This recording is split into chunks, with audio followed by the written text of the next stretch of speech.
আসসালামু আলাইকুম।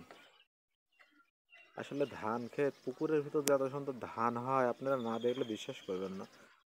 এখানে কত সুন্দর ধানের ফলন হয়েছে, মানে না দেখালে আপনারা বিশ্বাস করবেন না।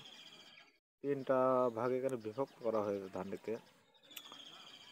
এখানে চারা দুই রকমের চারা ছিল, ছোট আর বড়। ছোটটা ছোট হয়েছে, বড়টা বড় হয়েছে। কত সুন্দর ক্লিয়ার ধান, আপনারা না দেখলে আসলে বিশ্বাস করানো যাবে না। সরাসরি যদি দেখতেন, তো যাদের পুকুর আছে আমি বলবো তারা হলো এমন ধান চাষ করেন, ফেলা রাখার কোনো প্রয়োজন নাই। যাদের পুকুরে পানি কম, হয়তো এই সময় 1 ফিট 6 ইঞ্চি পানি থাকে, পানিটা ছেঁকে ফেলা দিয়ে ধান লাগানো উচিত। অনেক সময় দেখা যাচ্ছে যদি ডুবেও যায় বৃষ্টির পানিতে কি বর্ষার পানিটা নিতে, আপনি হলো মাছে খাওয়ানোর জন্য মাছ ছাড়ি দিয়ে মাছে খাওয়াতে পারেন, সমস্যা নাই। বুঝলাম, খুব সুন্দর একটা পরিবেশ।